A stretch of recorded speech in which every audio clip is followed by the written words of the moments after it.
பெண்கள அடிமைப்படுத்துற மாரியும், அப்ரெஸ் பண்ற மாரியுமான வரிகள் மனுஸ்மிருதியில இருக்கா? இந்துயிசத்த எதிர்க்கிறவங்களும், சீடோ ஃபெமினிஸ்டும் கொண்டு வர 4 வரிகள தான் இன்னைக்கு பார்க்க போறோம். இவங்க அடிச்சு துவச்சு காய வச்ச அந்த 4 வரிகள். பிதா ரக்ஷதே கௌமாரே, பர்த்தா ரக்ஷதே யௌவனே, புத்திர ரக்ஷதே வர்த்தகி, நா ஸ்திரீ ஸ்வதந்திரிய அர்ஹதி. இதுல ஃபர்ஸ்ட் 3 லைன்ஸ் என்ன சொல்லுது அப்படின்னு சொல்லிடுறேன். சிறு வயதுல ஒரு பெண்ண தந்தை பாதுகாக்கணும். திருமணமான பிறகு கணவர் பாதுகாக்கணும். ஒரு பையன் வந்து அம்மாவ பாதுகாக்கணும். வயதான காலத்துல அம்மாவ பாதுகாக்கணும்.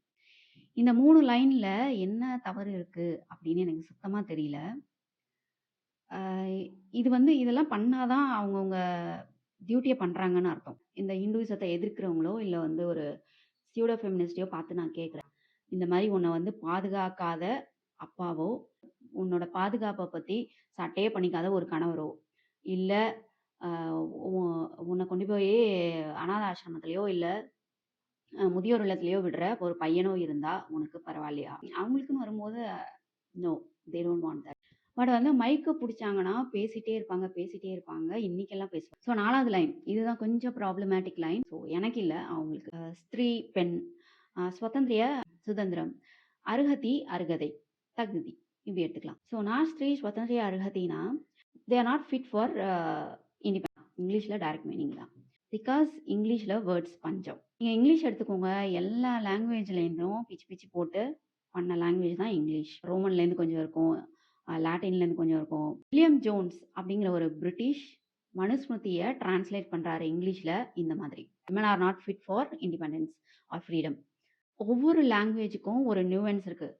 ஒவ்வொரு கல்ச்சரை வச்சும் ஒரு லாங்குவேஜை நம்ம அண்டர்ஸ்டாண்ட் பண்ணிக்கிறது டிஃப்ரெண்ட்டா இருக்கும்.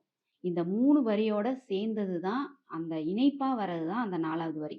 இந்த 4வது வரி எங்கேயுமே தனியா இல்ல மனுஸ்மிருதியில. ஸோ பெண்களுக்கு தன்னை பாதுகாத்துக்கிறதுக்கான திறன் இல்லாததுனால, ஆண்கள் இந்தந்த வயசுல அவங்கள பாதுகாக்கணும். இதுதான் அந்த வேர்ஸோட அர்த்தம். நான் ஒரு எக்ஸாம்பிள் சொல்றேன். 18 வயசுக்கு கீழ உள்ள ஒரு பையனோ பொண்ணோ வராங்க. You are not fit for voting அப்படின்னு சொல்றோம். அத வந்து அஃபென்சிவா எடுக்க முடியுமா? திங்க் பண்ணி வோட் பண்ற கெப்பாசிட்டி இல்ல. தே மே கெட் மேனிபுலேட்டட். அவங்க மத்தவங்க சொல்ற ஐடியாவ எடுத்துட்டு பண்ணலாம். அந்த மாரிலாம் இருக்கிறதுனால தான் 18 வயசுக்கு மேல தான் வோட் அப்படின்னு வச்சிருக்காங்க. Okay. Women R weaker sex. Physically அவங்க வந்து வீக். ஆண் வந்து புரொடெக்ட் பண்ணும் அப்படின்னு சொன்னா அதுல என்ன தப்பு இருக்கு? வந்து பெண்களுக்கான ரெஸ்ட்ரிக்ஷனா மனுஸ்மிருதி சொல்லல. ஆண்களுக்கான ரெஸ்பான்சிபிலிட்டியா சொல்றாங்க. பெண்ண வந்து புரொடெக்ட் பண்ணும். அவன் தான். இத சொல்ற மனுஸ்மிருதி தான் பெண்கள சரியா நடத்தாத எந்த ஒரு ஃபேமிலிலயும் செல்வம் சேராது அப்படின்னு சொல்லியிருக்கு. பெண்கள பத்தி இன்ஃபீரியராவோ, இல்ல அவங்கள அப்ரெஸ் பண்ணணும்னு நினைக்கிறவங்களா இந்த மாரிலாம் சொல்லுவாங்க?